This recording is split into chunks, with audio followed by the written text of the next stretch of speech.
ನಮಸ್ತೆ Karnataka. Tejas Kannadiga YouTube channel ಅರ್ಪಿಸುವ the devil's advocate ಶೋನ 5ನೇ ಎಪಿಸೋಡ್ ನಲ್ಲಿ ನನ್ನೊಂದಿಗಿದ್ದಾರೆ ಉತ್ಕರ್ಷ್ ಕೆಎಸ್ ಅವರು. Welcome to the show.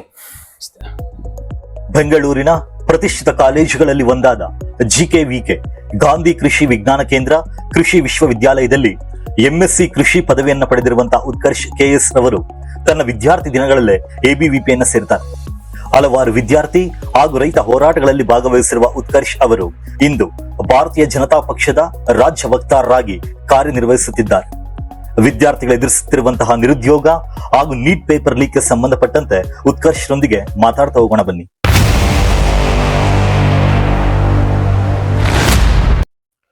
ಇತ್ತೀಚೆಗೆ ಭಾರತದಲ್ಲಿ ಯಾವ್ದಾದ್ರು ಒಂದು ಕೀಟದ ಕುರಿತಾಗಿ ಚರ್ಚೆ ಆಗುತ್ತೆ ಅನ್ನೋದಾದ್ರೆ ಅದು ಕಾಕ್ರೋಚ್ ಕುರಿತಾಗಿ. ಆಗ ಭಾರತ ಮೊದಲೇನಲ್ಲ, ಈಗಾಗಲೇ ಬೇರೆ ದೇಶಗಳಲ್ಲಿ ಅಲ್ಲಿರುವಂತಹ ಜನರನ್ನ ಕಾಕ್ರೋಚ್ಗೆ ಹೋಲಿಕೆ ಮಾಡಲಾಗುತ್ತೆ. ನಿಮ್ಮನ್ನ ಪ್ರಶ್ನೆಯನ್ನ ಮಾಡ್ಲಿಕ್ಕಿಂತ ಮೊದಲು ಆದ್ರೆ ಹಿಂದೆ ಇರುವಂತಹ ಒಂದು ಕಥೆಯನ್ನು ಹೇಳಲಿಕ್ಕೆ ಇಷ್ಟಪಡ್ತೀನಿ. 1994ರಲ್ಲಿ ಇಡೀ ಮಾನವ ಕುಲವೇ ತಲೆ ತಗ್ಗಿಸುವಂತ ಒಂದು ಘಟನೆ ನಡೆಯುತ್ತೆ. ಅದನ್ನ ರವಾಂಡನ್ ಜೀನೋಸೈಡ್ ಅಂತ ಹೇಳ್ತೀವಿ. ಕಾರಣ ರವಾಂಡ ದೇಶದಲ್ಲಿ 8 ಲಕ್ಷ ಜನರನ್ನ ಹತ್ಯೆ ಮಾಡಲಾಗುತ್ತೆ. ಅವತ್ತಿಗೆ ರವಾಂಡ ದೇಶದ 10% ಪಾಪ್ಯುಲೇಷನ್ಗೂ ಅಧಿಕ ಜನರನ್ನ ಹತ್ಯೆ ಮಾಡಲಾಯಿತು. 1959ರಲ್ಲಿ ಅಲ್ಲಿನ ಅಲ್ಪಸಂಖ್ಯಾತರು ಯಾರು ಅಂತ ಕೇಳಿದ್ರೆ ಟುಟ್ಸಿ ಜನಾಂಗದವರು. ಈ ಟುಟ್ಸಿ ಜನಾಂಗದವರ ಆಳ್ವಿಕೆ ಇತ್ತು. ಆದ್ರೆ ಬಹುಸಂಖ್ಯಾತರಾಗಿದ್ದಂತ ಊಟು ಜನಾಂಗದವರು ಅವತ್ತಿಗೆ ರೆಬೆಲ್ ಆಗ್ತಾರೆ. ಟುಟ್ಸಿ ಜನಾಂಗದವರನ್ನ ದೇಶದಿಂದ ಓಡಿಸಲಾಗುತ್ತೆ. ಅದಾದ ನಂತರ 1994ರಲ್ಲಿ ರವಾಂಡನ್ ಜಿನೋಸೈಡ್ ಆಗೋದಕ್ಕಿಂತ ಮೊದಲು ಅಲ್ಲಿರುವಂತ ಆ ಊಟು ಸರ್ಕಾರ ಶಾಲೆಯಲ್ಲಿದ್ದಂತ ಮಕ್ಕಳನ್ನ ಕಾಕ್ರೋಚಸ್ ಅಂತ ಕರೀತಾ ಇದ್ರು. ಅಷ್ಟೇ ಅಲ್ಲ, ಅಲ್ಲಿನ ರೇಡಿಯೋ ಚಾನೆಲ್ಗಳಲ್ಲಿ ಅವತ್ತಿನ ಸರ್ಕಾರ ಜನಾಂಗದವರನ್ನ ಕಾಕ್ರೋಚಸ್ ಅಂತ, ಅದನ್ನ ಇನ್ಎನ್ಜಿ ಅಂತ ಕರೆಯಲಾಗ್ತಿತ್ತು. ಆದ್ರೆ ಇವತ್ತಿಗೆ ಕೇವಲ ರವಾಂಡ ಮಾತ್ರ ಅಲ್ಲ, ಭಾರತ ಅಂತ ಒಂದು ಅತಿ ದೊಡ್ಡ ಪ್ರಜಾಪ್ರಭುತ್ವ ದೇಶದಲ್ಲೂ ಕೂಡ, ಅದರಲ್ಲೂ ನಾವು ಭಾರತದಲ್ಲಿ ಯಾರನ್ನ ಗಾರ್ಡಿಯನ್ ಆಫ್ ಇಂಡಿಯನ್ ಕಾನ್ಸ್ಟಿಟ್ಯೂಷನ್, ಭಾರತದ ಸಂವಿಧಾನದ ರಕ್ಷಕ ಅಂತೇಳಿ ನಾವು ಸುಪ್ರೀಂ ಕೋರ್ಟ್ ಅನ್ನ ಕರಿತೀವಿ. ಆದ್ರೆ ಅದೇ ಸುಪ್ರೀಂ ಕೋರ್ಟಿನ ಮುಖ್ಯ ನ್ಯಾಯಾಧೀಶರಾದಂತ ಸೂರ್ಯಕಾಂತ್ ರವರು ಭಾರತದ ಯುವ ಜನತೆ ಬಗ್ಗೆ ಮಾತಾಡ್ತಿರ್ಬೇಕಾದ್ರೆ ಕಾಕ್ರೋಚಸ್ ಅಂತ ಹೋಲಿಕೆ ಮಾಡ್ತಾರೆ. ಅವ್ರು ಹೋಲಿಕೆ ಮಾಡಿದ್ದು ಸರಿನಾ ತಪ್ಪಾ ಅಂತ ನೋಡಿದಾಗ ಡೆಫಿನೆಟ್ಲಿ ಅದು ತಪ್ಪೆ. ಆದ್ರೆ ನಾವು ಭಾರತದ ಮುಖ್ಯ ನ್ಯಾಯಮೂರ್ತಿ ಬಗ್ಗೆ ನಾವು ಟೀಕೆ ಮಾಡ್ಲಿಕ್ಕೆ ಆಗಲ್ಲ, ಕಾರಣ ಕಂಟೆಂಪ್ಟ್ ಆಫ್ ಕೋರ್ಟ್, ನ್ಯಾಯಾಂಗ ನಿಂದನೆ ಆಗುತ್ತೆ. ಆದ್ರೆ ಅದನ್ನ ಹೊರತುಪಡಿಸಿ ನಾನು ಇಲ್ಲಿವರೆಗೂ 4 ಶೋಗಳನ್ನ ಮಾಡಿದ್ದೀನಿ. ನಾನು ಎಲ್ಲೂ ಕೂಡ ನನ್ನ ವೈಯಕ್ತಿಕ ಅಭಿಪ್ರಾಯವನ್ನ ಹೇಳಿಲ್ಲ. ಆದ್ರೆ ಮೊದಲಿಗೆ ನಿಮ್ ಜೊತೆ ಮಾತಾಡ್ಬೇಕಾದ್ರೆ ನಾನು ಒಂದು ವೈಯಕ್ತಿಕ ಅಭಿಪ್ರಾಯವನ್ನು ಹೇಳಲಿಕ್ಕೆ ಇಷ್ಟಪಡ್ತೀನಿ. ಕಾರಣ ಭಾರತದ ಹೊರಗಡೆ ಆ ವ್ಯಕ್ತಿ ಭಾರತೀಯನೇ ಆಗಿರ್ಲಿ, ವಿದೇಶಿಗರೇ ಆಗಿರ್ಲಿ, ಭಾರತದ ಒಳಗಡೆ ಜನರಿಂದ ಸ್ಥಾಪಿತವಾಗಿರುವಂತ ಸರ್ಕಾರವನ್ನ ಡಿಸ್ಟೆಬಿಲೈಸ್ ಮಾಡ್ಬೇಕು ಅಂತೇಳಿ ಯಾರೋ ಒಬ್ಬ ವ್ಯಕ್ತಿ ಪ್ರಯತ್ನ ಪಡ್ತಾರೆ ಅನ್ನೋದಾದ್ರೆ ನಾವ್ ಯಾವ್ದೇ ಕಾರಣಕ್ಕೂ ಅದಕ್ಕೆ ಸಪೋರ್ಟ್ ಮಾಡಬಾರ್ದು, ನಾವು ಯಾವ್ದೇ ಕಾರಣಕ್ಕೂ ಅದನ್ನ ಎನ್ಕರೇಜ್ ಮಾಡಬಾರ್ದು. And we have to condemn it. ನಾವು ಅದನ್ನ ಕಂಡೆಮ್ ಮಾಡ್ಲೇಬೇಕು. ಅದನ್ನ ಹೊರತುಪಡಿಸಿದ್ರೆ ಇವತ್ತಿಗೇನು ಕಾಕ್ರೋಚ್ ಜನತಾ ಪಾರ್ಟಿ ಅಂತವ್ರು ಏನ್ ಮಾತಾಡ್ತಿದ್ದಾರೆ, ಫರ್ಗೆಟ್ ಅಬೌಟ್ ಪಾಲಿಟಿಕ್ಸ್ ನ ಬಿಟ್ಬಿಡಿ. ಕಾರಣ ಸಿಜೆಪಿ ಇವತ್ತಿಗೆ ರಿಜಿಸ್ಟರ್ಡ್ ಪೊಲಿಟಿಕಲ್ ಪಾರ್ಟಿನೂ ಅಲ್ಲ. ಆದ್ರೆ ಅದೇ ಕಾಕ್ರೋಚ್ ಮೂಲಕ ಅವ್ರು ಏನ್ ಹೇಳಲಿಕ್ಕೆ ಬಯಸಿದ್ರಲ್ಲ ಅದು ಸರಿ ಇದೆ ಅಲ್ವಾ? ಕಳೆದ 12 ವರ್ಷಗಳಿಂದ ಇದೇ ನರೇಂದ್ರ ಮೋದಿ ಸರ್ಕಾರ ಅಥವಾ ಬಿಜೆಪಿ ಸರ್ಕಾರ ಅಧಿಕಾರದಲ್ಲಿದೆ. ಭಾರತದ ಯುವ ಜನತೆಗೆ ನಿಮ್ಮ ಸರ್ಕಾರ ಕೊಟ್ಟಿದ್ದೇನು? ಕೇವಲ ನಿರುದ್ಯೋಗ ಮಾತ್ರ ಅಂತ ಅನ್ಸಲ್ವಾ? ನೋಡಿ, ಕಾಕ್ರೋಚ್ ಜನತಾ ಪಾರ್ಟಿ ಎನ್ನುವಂತ ವಿಚಾರವೇ ಇರ್ರೆಲೆವೆಂಟ್. ಮತ್ತೆ ನಾನು ಅದ್ರ ವಿಚಾರವಾಗಿ ಯಾವುದೇ ಕಮೆಂಟ್ಸ್ ಅನ್ನ ಮಾಡ್ಲಿಕ್ಕೆ ಇಷ್ಟ ಪಡೋದಿಲ್ಲ. ಬಹಳ ಸ್ಪಷ್ಟವಾಗಿ ಹೇಳಲಿಕ್ಕೆ ಇಷ್ಟಪಡ್ತೇನೆ. ಓಕೆ, ನಿರುದ್ಯೋಗದ ಬಗ್ಗೆ ನೋಡಿ, ನಿರುದ್ಯೋಗ ಅನ್ನುವಂಥದ್ದು ನಾನು ನಿಮಗೆ ಬಹಳ ಸ್ಪಷ್ಟಪಡಿಸ್ತೀನಿ. ನರೇಂದ್ರ ಮೋದಿ 2014ರಲ್ಲಿ ಅಧಿಕಾರಕ್ಕೆ ಬಂದ ಮೇಲೆ ನೀವು ಒಂದಷ್ಟು ಸ್ಟಾಟಿಸ್ಟಿಕ್ಸ್ ಅನ್ನ ಮತ್ತು ಡೇಟಾವನ್ನ ತೆಗೆದು ನೋಡಿದಾಗ 47 ಕೋಟಿ ಇದ್ದಂತ ಉದ್ಯೋಗ ಸುಮಾರು 64 ಕೋಟಿ ಉದ್ಯೋಗವನ್ನ ಸೃಷ್ಟಿ ಮಾಡ್ತಕ್ಕಂತ ಕೆಲಸವನ್ನ ನರೇಂದ್ರ ಮೋದಿ ಅವರ ಸರ್ಕಾರ ಮಾಡಿದೆ. ಇತ್ತೀಚೆಗೆ ಬಂದಂತ ಡೇಟಾ ಮತ್ತು ಸ್ಟಾಟಿಸ್ಟಿಕ್ಸ್ ನ ಪ್ರಕಾರ ಏನು ಅನ್ಎಂಪ್ಲಾಯ್ಮೆಂಟ್ ರೇಟ್ ಇತ್ತು 6% ಇದ್ದಂತದ್ದು 2017ರಲ್ಲಿ ಇವತ್ತು 3%ಗೆ ಕಮ್ಮಿ ಆಗಿರ್ತಕ್ಕಂಥದ್ದು. ಹಾಗಾಗಿ ನೋಡಿ, ಇದೇ ವರ್ಷದ 2026ರ ಡೇಟಾವನ್ನು ನೋಡಿದಾಗ centre for monitoring Indian economy ಅಂತ ಹೇಳಿ ಒಂದು ಸಂಸ್ಥೆ ಇದೆ, ಆಟೋನಮಸ್ ಇನ್ಸ್ಟಿಟ್ಯೂಟ್. ಅವರು ಕೊಟ್ಟಿರುವಂತ ವರದಿ ಪ್ರಕಾರ 6.86% ಇವತ್ತು ಕೂಡ ಭಾರತದಲ್ಲಿ ನಿರುದ್ಯೋಗ ದರ 6% ಇದ್ದಂತದ್ದು ಇವತ್ತು 3%ಗೆ ಬಂದಿರತಕ್ಕಂಥದ್ದು. ಮತ್ತೆ ಬಹಳ ಸ್ಪಷ್ಟವಾಗಿ ಇವತ್ತಿನ ಯುವಕರು, ಇವತ್ತಿನ ಜೆನ್ ಝೆಡ್ ನರೇಂದ್ರ ಮೋದಿ ಅವರ ನಾಯಕತ್ವದಲ್ಲಿ ಭರವಸೆಯನ್ನು ಇಟ್ಟಿದ್ದಾರೆ. ವಿಕಸಿತ ಭಾರತದ ಕಲ್ಪನೆಯನ್ನು ಕಟ್ಟಿಕೊಂಡು ನರೇಂದ್ರ ಮೋದಿ ಅವರು ಕೆಲಸ ಮಾಡ್ತಾ ಇರ್ತಕ್ಕಂಥದ್ದು 47ಕ್ಕೆ ಭಾರತ ವಿಕಸಿತ ಆಗಬೇಕು, ಈ ದೇಶದ ಯುವಕರು ಹೆಚ್ಚೆಚ್ಚು ಎಲ್ಲಾ ಕ್ಷೇತ್ರಗಳಲ್ಲಿ ತೊಡಗಿಸ್ಕೋಬೇಕೆನ್ನುವಂತ ದೂರದೃಷ್ಟಿಯ ಚಿಂತನೆಯಲ್ಲಿ ನರೇಂದ್ರ ಮೋದಿ ಅವರು ಕೆಲಸ ಮಾಡ್ತಾ ಇದ್ದಾರೆ. ನನ್ನಂತ ಎಷ್ಟೋ ಜನ ಯುವಕರು ಇವತ್ತು ಯುವ ನಾಯಕರಾಗಿ ನರೇಂದ್ರ ಮೋದಿ ಅವರ ನಾಯಕತ್ವದಲ್ಲಿ ಭರವಸೆ ಇಟ್ಟಿದ್ದಾರೆ, ಮುಂದಕ್ಕೂ ಕೂಡ ಇಡ್ತಾರೆ. ಈಗಲೇ ನೀವೇ ಒಪ್ಕೊಂಡ್ರಿ 2019ರ ಡೇಟಾವನ್ನು ನೋಡಿದಾಗ. ಕಾರಣ ಭಾರತದಲ್ಲಿ NSSO ಅಂತ ಒಂದು ಆರ್ಗನೈಸೇಷನ್ ಇದೆ. ನ್ಯಾಷನಲ್ ಸ್ಯಾಂಪಲ್ ಸರ್ವೆ ಆರ್ಗನೈಸೇಷನ್ ಅಂತ. ಭಾರತಾದ್ಯಂತ ದೊಡ್ಡ ಮಟ್ಟದಲ್ಲಿ ಅವ್ರು ಏನ್ ಮಾಡ್ತಾರೆ, ಇದು ಸರ್ವೆಗಳನ್ನ ಮಾಡುವಂಥದ್ದು. ಅದೇ NSS ಒಂದು ವರದಿಯನ್ನ ತಯಾರು ಮಾಡುತ್ತೆ 2017-18 ಡೇಟಾವನ್ನ ತಗೊಂಡು. ಅದ್ರ ಪ್ರಕಾರ ಭಾರತದಲ್ಲಿ 6.1% ಅನ್ಎಂಪ್ಲಾಯ್ಮೆಂಟ್ ರೇಟ್ ಇದೆ ಅಂತ. ಇವತ್ತಿಗೂ ಕೂಡ NSS ರಿಪೋರ್ಟ್ ಪಬ್ಲಿಷ್ ಆಗಿಲ್ಲ. ಆದ್ರೆ ಆ ಒಂದು ರಿಪೋರ್ಟ್ ಏನಾದ್ರು ಪಬ್ಲಿಷ್ ಆಗಿದ್ರೆ ಕಳೆದ 4 ದಶಕಗಳಲ್ಲಿ, ಅಂದ್ರೆ 40ರಿಂದ 45 ವರ್ಷಗಳಲ್ಲಿ ಅತಿ ಹೆಚ್ಚು ನಿರುದ್ಯೋಗ ಇದ್ದಿದ್ದೆ ನಿಮ್ಮ ಬಿಜೆಪಿ ಅವಧಿಯಲ್ಲಿ ಅಂತ ಎಲ್ಲರೂ ಕೂಡ ಹೇಳ್ತಿರುವಂತದ್ದು. ಕಾರಣ 1972-73 ಅವಧಿಗೆ ಮೊದಲ ಗಲ್ಫ್ ಬಿಕ್ಕಟ್ಟು ಉಂಟಾಯಿತು. ಅವತ್ತಿಗೆ ಭಾರತದಲ್ಲಿ ಇದ್ದಂತ ನಿರುದ್ಯೋಗ ದರ 5.18%. ಅದಾದ ನಂತರ ಅತಿ ಹೆಚ್ಚು ನಿರುದ್ಯೋಗ ಇದ್ದಿದ್ದೆ ನಿಮ್ಮ ಬಿಜೆಪಿ ಸರ್ಕಾರದ ಅವಧಿಯಲ್ಲಿ. ಇದ್ರ ಬಗ್ಗೆ ಹೇಳೋದಾದ್ರೆ ನೋಡಿ, ಖಂಡಿತವಾಗ್ಲೂ ಇಲ್ಲ. ನಾನು ಆಗ್ಲೇ ಬಹಳ ಸ್ಪಷ್ಟಪಡಿಸ್ತಿದೀನಿ. 6% ಇದ್ದಂತೆ ನಿರುದ್ಯೋಗದ ಪರ್ಸೆಂಟೇಜ್ ಇತ್ತು, ಇವತ್ತು 3% ಬಂದಿರತಕ್ಕಂಥದ್ದು. ಆಮೇಲೆ ಅನೇಕ ರೀತಿಯಲ್ಲಿ ಇವತ್ತು ಹೊಸ ಹೊಸ ಯೋಜನೆಗಳಿಗೆ ನರೇಂದ್ರ ಮೋದಿ ಅವರು ಮಹತ್ವನ ಕೊಡೋ ಮುಖಾಂತರ ವಿಕಸಿತ ಭಾರತ ಇರ್ಬೋದು, ಸ್ಕಿಲ್ ಇಂಡಿಯಾ ಇರ್ಬೋದು, ಅಟಲ್ ಬಿಹಾರಿ ವಾಜಪೇಯಿ ಟಿಂಕರಿಂಗ್ ಲ್ಯಾಬ್ಸ್ ಇರ್ಬೋದು, ಇನೋವೇಷನ್ ಸೆಂಟರ್ಸ್ ಇರ್ಬೋದು, AI ಮಿಷನ್ ಇರ್ಬೋದು, ಸೆಮಿ ಕಂಡಕ್ಟರ್ ಮಿಷನ್, ಈ ರೀತಿ ಅನೇಕ ಯೋಜನೆಗಳನ್ನ ತಂದಿರ್ತಕ್ಕಂಥ ಕೊಡುಗೆ ಇವತ್ತು ನರೇಂದ್ರ ಮೋದಿ ಅವರಿಗೆ ಸಲ್ತಕ್ಕಂಥದ್ದು. ಆಮೇಲೆ ಈ ಹಿಂದೆ ಕೂಡ ನಾವು ಸರ್ಕಾರಗಳ ಬಗ್ಗೆ ಹೇಳ್ಬೇಕು ಅಂದ್ರೆ ನಾಚಿಕೆ ಆಗ್ತದ್ರಿ. ಎಷ್ಟೆಷ್ಟು ಭ್ರಷ್ಟಾಚಾರಗಳು 2G ಆಗಿದೆ, ಕಾಮನ್ವೆಲ್ತ್ ಇರ್ಬೋದು, ಕಲ್ಲಿದ್ದಲು ಹಗರಣ ಇರ್ಬೋದು, ಆದರ್ಶ ಹೌಸಿಂಗ್ ಸೊಸೈಟಿ ಸ್ಕ್ಯಾಮ್ ಇರ್ಬೋದು, ಈ ರೀತಿ ಅನೇಕ ಹಗರಣಗಳಿಗೆ ನೋಡಿ ಬಹಳ ಸ್ಪಷ್ಟಪಡಿಸ್ತೀನಿ. ಹಗರಣಗಳ ವಿಚಾರದಲ್ಲಿ ಇವತ್ತವರೆಗೂ ನರೇಂದ್ರ ಮೋದಿ ಅವರ ಆಡಳಿತದ ಮೇಲೆ ಒಂದೇ ಒಂದು ಕಪ್ಪು ಚುಕ್ಕೆ ಇಲ್ಲ. ಅದ ಆ ಹೆಮ್ಮೆ ಇವತ್ತಿನ ದೇಶದ ಪ್ರಜೆಗಳಿಗಿದೆ. ವಿಶೇಷವಾಗಿ ಇವತ್ತಿನ ಯುವಕರಿಗೆ, ಜೆನ್ಸೆಡ್ಗೆ ಹೊಸ ರೀತಿಯ ಇನೋವೇಷನ್, ಹೊಸ ರೀತಿಯ ಸ್ಟಾರ್ಟ್ಅಪ್. ಇವತ್ತು ಭಾರತವನ್ನ ಸ್ಟಾರ್ಟ್ಅಪ್ ನ ವಿಚಾರದಲ್ಲಿ ಕೇಳೋಂತವ್ರೆ ಇರ್ಲಿಲ್ಲ. ಆದ್ರೆ ಇವತ್ತು ವಿಶೇಷವಾಗಿ ಕರ್ನಾಟಕ ಅದ್ರಲ್ಲೂ it is the startup capital of India ಅನ್ನೋಂಥದ್ದು ನಮ್ಮೆಲ್ಲರ ಹೆಮ್ಮೆ. ವಿಶೇಷವಾಗಿ ಯುವಕರು ಕೂಡ ಇದು ಗಮನಕ್ಕಿದೆ. ಇವತ್ತಿಗೆ ಭಾರತೀಯರು ಹೇಳ್ತಾ ಇರುವಂತದ್ದು, ನರೇಂದ್ರ ಮೋದಿ ಒಬ್ರು ಕರಪ್ಷನ್ ಫ್ರೀ, ಆ ಕಾರಣಕ್ಕೆ ಅವರ ಕರಪ್ಷನ್ ಫ್ರೀ ಇಮೇಜ್ ಅನ್ನ ಇಟ್ಕೊಂಡು ಸುತ್ತ ಇರುವಂತ ಜನ ತುಂಬಾ ಕರಪ್ಷನ್ ಮಾಡ್ತಿದ್ದಾರೆ ಅಂತ. ಖಂಡಿತವಾಗ್ಲೂ ಇಲ್ಲ. ಸುತ್ತ ಇರ್ತಕ್ಕಂಥ ಜನ ಕರಪ್ಷನ್ ಮಾಡ್ತಾರೆ ಅಂತಂದ್ರೆ ಹಾಗಾದ್ರೆ ಕಾಂಗ್ರೆಸ್ ಅವ್ರ ಕೈಲಿ ಪ್ರೂವ್ ಯಾಕೆ ಮಾಡ್ಲಿಕ್ಕೆ ಆಗ್ಲಿಲ್ಲ? ಯಾಕೆ ಮಾಡ್ಲಿಕ್ಕೆ ಆಗ್ಲಿಲ್ಲ ರೀ? 2G ಸ್ಕ್ಯಾಮ್, ಕಾಮನ್ವೆಲ್ತ್ ಸ್ಕ್ಯಾಮ್ ಆದಾಗ ಸರ್ಕಾರದ ವ್ಯವಸ್ಥೆ ಖಂಡಿತವಾಗ್ಲೂ ಪ್ರೂವ್ ಮಾಡಿದ್ವಲ್ಲ. ಎ ರಾಜ ಯಾರು, ಕನ್ನಿಮೋಳಿ ಯಾರು, ಅವರೆಲ್ಲ ಅದ್ರಲ್ಲಿ ಯಾವ ರೀತಿಯಲ್ಲಿ ಹಣವನ್ನ ದೋಚಿದ್ರು. ಕಾಮನ್ವೆಲ್ತ್ ಗೇಮ್ಸ್ ದೇಶದ ಪ್ರತಿಷ್ಠಿತ ಒಂದು ಸ್ಪೋರ್ಟ್ಸ್ ಈವೆಂಟ್ ಅನ್ನ ಭಾರತದಲ್ಲಿ ಮಾಡಬೇಕು ಅಂತ ಬಂದಾಗ ಈ ಕಾಂಗ್ರೆಸ್ನವರ ದುಸ್ಥಿತಿ ನೋಡಿ. ಆ ಟಿಶ್ಯೂ ಪೇಪರ್ ಅಲ್ಲಿ ಕೂಡ ಹಣವನ್ನ ಲೂಟಿ ಮಾಡುವಂತ ಕೆಲಸವನ್ನ ಕಾಂಗ್ರೆಸ್ನವರು ಮಾಡದಂತದ್ದು ಅತ್ಯಂತ ದುರ್ದೈವಕರ ಸಂಗತಿ. ಹಾಗಾಗಿ ಇವತ್ತು ಜನಗಳಿಗೆ ನರೇಂದ್ರ ಮೋದಿ ಅವರ ಮೇಲೆ ಭರವಸೆ ಯಾಕಿದೆ ಅಂತಂದ್ರೆ ಲೆಸ್ ಗವರ್ಮೆಂಟ್ ಮೋರ್ ಗವರ್ನೆನ್ಸ್ ಎನ್ನುವಂತ ಉದ್ದೇಶವನ್ನು ಇಟ್ಕೊಂಡು ನರೇಂದ್ರ ಮೋದಿ ಅವರು ಕೆಲಸ ಮಾಡ್ತಾ ಇರ್ತಕ್ಕಂಥದ್ದು. ಹಾಗಾಗಿ ಬಹಳ ಭರವಸೆ ಇದೆ. ಕಳೆದ 12 ವರ್ಷಗಳಿಂದ ಒಂದು ಸುಶಾಸನ ಅಂತ ನಾವ್ ಹೇಳ್ತೀವಿ, ಅಂದ್ರೆ ಸಮರ್ಥವಾದಂತ ಆಡಳಿತವನ್ನ ಕೊಡುವಂತ ನಿಟ್ಟಿನಲ್ಲಿ ಮೋದಿ ಅವರು ಕೆಲಸ ಮಾಡ್ತಾ ಇದ್ದಾರೆ. ಅದು ಉದಾಹರಣೆ ಅಂತಂದ್ರೆ ಚುನಾವಣೆಗಳನ್ನ ಸತತವಾಗಿ ಗೆಲ್ತಾ ಇರ್ತಕ್ಕಂಥದ್ದು ಉದಾಹರಣೆ. ನೀವ್ ಹೇಳಿದಂತ ವಿಚಾರಕ್ಕೆ ಒಂದು ಕ್ಲಾರಿಫಿಕೇಶನ್ ಕೊಡ್ತೀನಿ. ಕಾರಣ ನೀವೇನು 2G ಸ್ಪೆಕ್ಟ್ರಮ್ ಅಂತ ಹೇಳಿದ್ರಿ, ಅದನ್ನ ಕೇಂದ್ರದಲ್ಲಿದ್ದಂತ ಬಿಜೆಪಿ ಎಲ್ಲ ಆ ಒಂದು ಅಲಿಗೇಷನ್ ಮಾಡಿದ್ದು. ಅದನ್ನ ಹೇಳಿದ್ ಯಾರು ಅಂದ್ರೆ CAG ಹೇಳಿದ ಮೇಲೆ ನೀವು ಅದನ್ನ ಆಧಾರವಾಗಿ ಇಟ್ಕೊಂಡು ಚುನಾವಣೆಯಲ್ಲಿ ಕ್ಯಾಂಪೇನ್ ಮಾಡ್ತಾರೆ, ಅಧಿಕಾರಕ್ಕೆ ಬರ್ತಾರೆ, ಓಕೆ. ಆದ್ರೆ ನನ್ನ ಪ್ರಶ್ನೆ ಏನು ಅಂದ್ರೆ, ಇವತ್ತಿಗೆ ಬಿಜೆಪಿ ಅಧಿಕಾರದಲ್ಲಿ ಯಾವ್ದು ಸ್ಕ್ಯಾಮೇ ಆಗಿಲ್ವಾ? ಒಂದು. ಎರಡನೇ ವಿಚಾರ, ನಾವು ಇವತ್ತಿಗೆ ಅನ್ಎಂಪ್ಲಾಯ್ಮೆಂಟ್, ನಿರುದ್ಯೋಗದ ಬಗ್ಗೆ ಮಾತಾಡ್ತಿದೀವಿ. ಇಲ್ಲಿವರೆಗೂ ನರೇಂದ್ರ ಮೋದಿ ಸರ್ಕಾರ ಇಂಥ ಯೋಜನೆಗಳನ್ನ ತಂದಿದ್ಯಪ್ಪ, ಆ ಕಾರಣಕ್ಕೆ ಯುವಕರಿಗೆ ಕೆಲಸ ಸಿಕ್ಕಿದೆ ಅನ್ನೋದಾದ್ರೆ ಒಂದು ಟಾಪ್ 3 ಯೋಜನೆಗಳು ಯಾವ್ದು? ನೋಡಿ, ಅನೇಕ ಯೋಜನೆಗಳು ಉದಾಹರಣೆ ಕೊಡಬಲ್ಲೆ. ಆಗ್ಲೇ ಹೇಳದಂಗೆ ವಿಕಸಿತ ಭಾರತ ಇರ್ಬೋದು, ಸ್ಕಿಲ್ ಇಂಡಿಯಾ ಇರ್ಬೋದು, ಅಟಲ್ ಬಿಹಾರಿ ವಾಜಪೇಯಿ ಟಿಂಕರಿಂಗ್ ಲ್ಯಾಬ್ಸ್ ಇರ್ಬೋದು, ಇನೋವೇಷನ್ ಸೆಂಟರ್ಸ್ ಇರ್ಬೋದು, ಸ್ಟಾರ್ಟ್ಅಪ್ ಇಂಡಿಯಾ ಇರ್ಬೋದು, ಆಮೇಲೆ ಮುದ್ರಾ ಯೋಜನೆ ಇರ್ಬೋದು, PM ಕಿಸಾನ್ ಸಮ್ಮಾನ್ ನಿಧಿ ಯೋಜನೆ ಇರ್ಬೋದು. ಈ ರೀತಿ ಅನೇಕ ಯೋಜನೆ. ಕಿಸಾನ್ ಸಮ್ಮಾನ್ ನಿಧಿ ಹೆಂಗೆ ಎಂಪ್ಲಾಯ್ಮೆಂಟ್ ಬರುತ್ತೆ? ಅಲ್ಲ, ಎಂಪ್ಲಾಯ್ಮೆಂಟ್ ಅಂತಲ್ಲ, ಅಲ್ಲಿರ್ತಕ್ಕಂಥ ಕೃಷಿಕರಿಗೆ ಸಹಕಾರ. ಆಮೇಲೆ ನಾನು ಹೇಳಿದಂತ ಸ್ಕಿಲ್ ಇಂಡಿಯಾ ಇದೆಲ್ಲ ಕೂಡ ಸ್ಟಾರ್ಟ್ಅಪ್ ಇಂಡಿಯಾ ಅಲ್ಲ. ಅತ್ಯಂತ ಅದ್ಭುತವಾದಂತ ಎಂಪ್ಲಾಯ್ಮೆಂಟ್ ಅನ್ನ ಯುವಕರಿಗೆ ವಿಶೇಷವಾಗಿ ಕೊಡ್ತಕ್ಕಂತ ಸಹಕಾರ ಕೊಡ್ತಕ್ಕಂತ ರೀತಿಯಲ್ಲಿ ಕೆಲಸವನ್ನು ಮಾಡ್ತಾ ಇದೆ. ನೀವು ಅಧಿಕಾರಕ್ಕೆ ಬರೋದಕ್ಕಿಂತ ಮೊದಲು ನಾವೇನಾದ್ರೂ ಅಧಿಕಾರಕ್ಕೆ ಬಂದ್ರೆ 1 ವರ್ಷದಲ್ಲಿ 2 ಕೋಟಿ ಕೊಡ್ತೀವಿ, 1 ಕೋಟಿ ಕೊಡ್ತೀವಿ. ನಾನು ಬೇಕಾದ್ರೆ ಒಂದು ವಿಡಿಯೋ ಪ್ಲೇ ಮಾಡ್ತೀನಿ. 1 ಬಿಲಿಯನ್ ಆಂಡ್ಸ್, ಅಲ್ಲಿಗೆ 100 ಕೋಟಿ ಜನ ಭಾರತೀಯರಿಗೆ ಕೆಲಸ ಸಿಗುವಂತೆ ಮಾಡ್ತೀವಿ ಅಂತ ನರೇಂದ್ರ ಮೋದಿ ಹೇಳಿದಂತ ವಿಡಿಯೋ ಬೇಕಾದ್ರೂ ಇದೆ, ಅದನ್ನ ಪ್ಲೇ ಮಾಡಿ. Our aim is to create jobs for more than 1 billion young hands. ಅಲ್ಲ, ಖಂಡಿತವಾಗ್ಲೂ ಮಾಡ್ತೀವ್ರಿ. ಈಗ ಮುಂದಕ್ಕೂ ನಾವು ಅದನ್ನ ಹೇಳ್ತಿರುವಂತದ್ದು. ಕಳೆದ 12 ವರ್ಷಗಳಲ್ಲಿ ನರೇಂದ್ರ ಮೋದಿ ಅವರು ಅವರ ಸುಸ್ಥಿರವಾದಂತ ಆಡಳಿತ ಮುಖಾಂತರ ಯಾವೆಲ್ಲ ಭರವಸೆಗಳನ್ನ ಕೊಟ್ಟಿದ್ರೆ ಆ ಭರವಸೆಗಳನ್ನ ಈಡೇರಿಸುವಂತ ಕೆಲಸವನ್ನು ಮಾಡ್ತಾ ಇದ್ದಾರೆ. ಇವತ್ತು ಒಂದು ಕಾಲಘಟ್ಟದಲ್ಲಿ ನೀವು ಇಷ್ಟೆಲ್ಲ ಮಾತಾಡ್ತಿರಲ್ಲ, ಕಾಂಗ್ರೆಸ್ ಸರ್ಕಾರ ಇದ್ದಾಗ ದೇಶದಲ್ಲಿ ಸರಿಯಾಗಿ ಹೆಣ್ಮಕ್ಳಿಗೆ ಹಳ್ಳಿ ಕಡೆ ಸಿಲಿಂಡರ್ಸ್ ಇರ್ಲಿಲ್ಲ. ಅವರು ಸೌದೆ ಒಲೆಯಲ್ಲಿ ಅಡಿಗೆ ಮಾಡುವಂತ ಪರಿಸ್ಥಿತಿ. ಇವತ್ತು ಯಾವ ಪರಿಸ್ಥಿತಿ ಇದೆ? ಇವತ್ತು ಎಷ್ಟು ಅನೇಕ ಮನೆಗಳಿಗೆ LPG ಸಿಲಿಂಡರ್ಸ್ ಅನ್ನ ತಲುಪಿಸುವಂತ ನಿಟ್ಟಿನಲ್ಲಿ ಇವತ್ತು ಕೇಂದ್ರ ಸರ್ಕಾರ ಕೆಲಸ ಮಾಡ್ತಾ ಇದೆ. ಹಳ್ಳಿ ಕಡೆ ಹೋದಾಗ ವಿಶೇಷವಾಗಿ ಹೆಣ್ಮಕ್ಳಿಗೆ ಶೌಚಾಲಯ ಇರ್ಲಿಲ್ಲ. ಉಜ್ವಲ ಯೋಜನೆ ಕೆಳಗಡೆ ಏನೋ ಕೊಟ್ಟಿರೋ ಸ್ಟವ್ ನ ಸಿಲಿಂಡರ್ ಬೆಲೆ 500 ರೂಪಾಯಿ 600 ರೂಪಾಯಿ ಇರೋದನ್ನ ಇಲ್ಲ ನೋಡಿ, 1500 ರೂಪಾಯಿ LPG ಸಿಲಿಂಡರ್ಸ್ ವಿಚಾರದಲ್ಲಿ ಇಂತ ಯುದ್ಧದ ಸಂದರ್ಭದಲ್ಲೂ ಕೂಡ ಇವತ್ತಿಗೆ ಹೇಳ್ತಿಲ್ಲ, ಯುದ್ಧಕ್ಕಿಂತ ಮೊದಲು ಕೂಡ 1200 ರೂಪಾಯಿ ಇತ್ತು. ಖಂಡಿತವಾಗ್ಲೂ ಇಲ್ಲ ಇತ್ತು.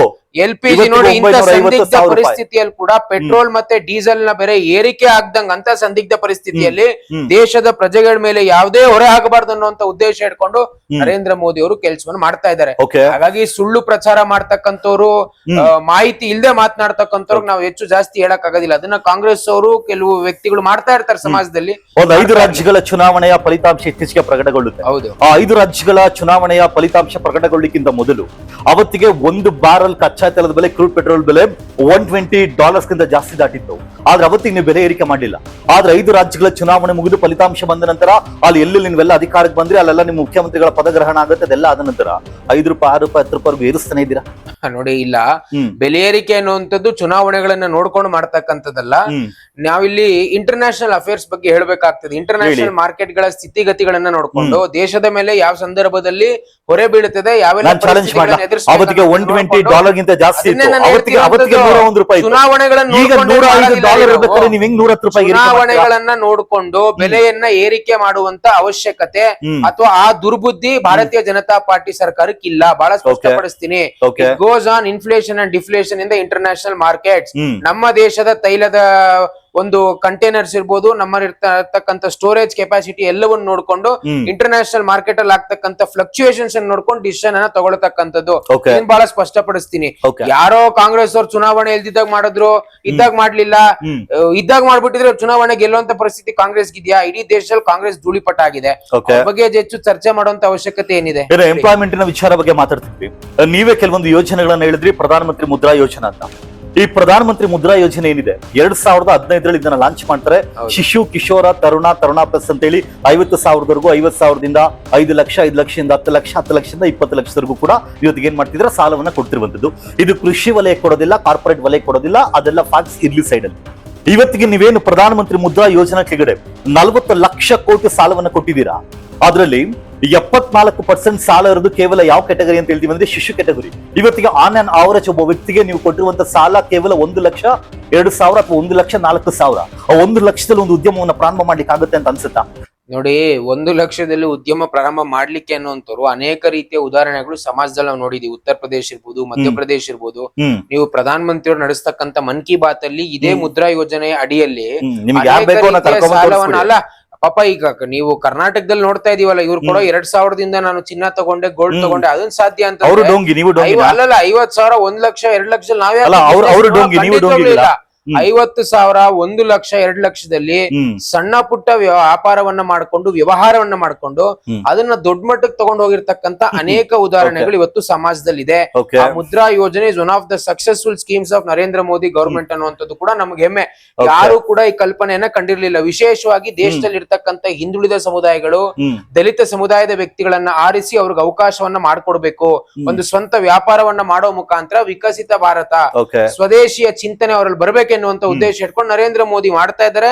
ಅದನ್ನ ಜನ ಕೂಡ ಅಕ್ಸೆಪ್ಟ್ ಮಾಡಿದ್ದಾರೆ. ಜನ ಅಕ್ಸೆಪ್ಟ್ ನಿಮ್ಗೆ ಉತ್ತರ ಕೊಡ್ತಕ್ಕಂಥ RBI ನ ಗವರ್ನರ್ ಆಗಿದ್ದಂತ ರಘುರಾಮ್ ರಾಜನ್ ಖಂಡಿತವಾಗ್ಲೂ ಗೊತ್ತು. ರಘುರಾಮ್ ರಾಜನ್ ಸಂಪರ್ಕ ಇತ್ತು ಅನ್ನೋದು ಗೊತ್ತಿದೆ. ಇದೇ ರಘುರಾಮ್ ರಾಜನ್ ಅವರು ಒಂದು ಮಾತನ್ನ ಹೇಳ್ತಾರೆ, ಅವ್ರು ಯಾವುದೇ ಕಡೆ ಅಲೈನ್ ಆಗಿರ್ಬೋದು, ಆದ್ರೆ ಒಂದು ನಾವೇನ್ ಅರ್ಥ ಮಾಡ್ಕೊಳ್ಬೇಕು ಅಂದ್ರೆ ಇದೇ ರಘುರಾಮ್ ರಾಜನ್ ಇಲ್ಲಿ ಲೆಟ್ ಮಿ ಕಂಪ್ಲೀಟ್, ನಾನು ಕ್ವಶನ್ ಕಂಪ್ಲೀಟ್ ಮಾಡ್ತೀನಿ. ಇಲ್ಲಿವರೆಗೂ 40 ಲಕ್ಷ ಕೋಟಿ ಸಾಲವನ್ನ ಕೊಟ್ಟಿದ್ದೀರಾ, ಯಾವ್ದು ಕೊಲಾಟ್ರಲ್ ಇಲ್ಲದೆ, ಕೊಲಾಟ್ರಲ್ ಫ್ರೀ ಸಾಲವನ್ನ ಕೊಡ್ತಿರುವಂತದ್ದು. ಆದ್ರೆ ಮುಂದೊಂದು ದಿನ ಜನ ಏನ್ ಸಾಲ ತಗೊಂಡಿದ್ದಾರೆ ಆ ಸಾಲವನ್ನು ತೀರಿಸಿಲ್ಲ ಅನ್ನೋದಾದ್ರೆ, ಒಂದೇ ಬಾರಿ NPA 40 ಲಕ್ಷ ಕೋಟಿ ಆಗುತ್ತೆ ಅನ್ನೋದಾದ್ರೆ ಅದು ಮುಂದೆ ಬ್ಯಾಂಕಿಂಗ್ ವಲಯ ಕುಸಿಲಿಕ್ಕೆ ಕಾರಣ ಆಗುತ್ತೆ ಅಂತ ಅನ್ಸಲ್ವಾ ನಿಮಗೆ? ಏನೋ ಸಾಲ ಕೊಡ್ಬೇಕು ಅಂತ ಹೇಳಿ ಬೇಕಾಬಿಟ್ಟು ಸಾಲ ಕೊಡ್ತೀರಾ ಅಂತ ಅನ್ಸಲ್ವಾ? ಖಂಡಿತವಾಗ್ಲೂ ಇಲ್ಲ. ಅದ್ರ ಬಗ್ಗೆ ಸ್ಪಷ್ಟವಾದಂತ ಚಿತ್ರಣ ಇವತ್ತು ಫೈನಾನ್ಸ್ ಮಿನಿಸ್ಟ್ರಿಗೆ, ಫೈನಾನ್ಸ್ ಡಿಪಾರ್ಟ್ಮೆಂಟ್ ಇದೆ. ಆಮೇಲೆ ಬಹಳ ಪ್ರಮುಖವಾಗಿ ರಘುರಾಮ್ ರಾಜನ್ ಅವ್ರ ಬಗ್ಗೆ ನಾನು ಬಹಳ ಏನ್ ಕಮೆಂಟ್ ಮಾಡ್ಲಿಕ್ಕೆ ಹೋಗಲ್ಲ. ಯಾಕಂದ್ರೆ ಅವರು ಒಂದು ಗೌರವಯುತವಾದಂತ ಸ್ಥಾನದಲ್ಲಿ ಇದ್ದಂತವ್ರು. ನಂತರ ಅವ್ರ ಗೌರವಯುತವಾಗಿ ನಡ್ಕೊಂಡಿಲ್ಲ. ಅವ್ರು ಬಂದು ಟೀಕಾ ಪ್ರಹಾರವನ್ನ ಮಾಡಿದಂತದ್ದು ಮಾಡ್ಲಿ ತಪ್ಪಂತಲ್ಲ. ಆದ್ರೆ ರಾಜಕೀಯ ಪಕ್ಷಗಳ ಜೊತೆ ಸೇರ್ಕೊಂಡು, ರಾಹುಲ್ ಗಾಂಧಿ ಅವ್ರ ಜೊತೆ ಸೇರ್ಕೊಂಡು ಏನೆಲ್ಲ ವಿಚಾರಗಳನ್ನ ಮಾತ್ರ ಜನಕ್ಕೆ ಗೊತ್ತಿದೆ.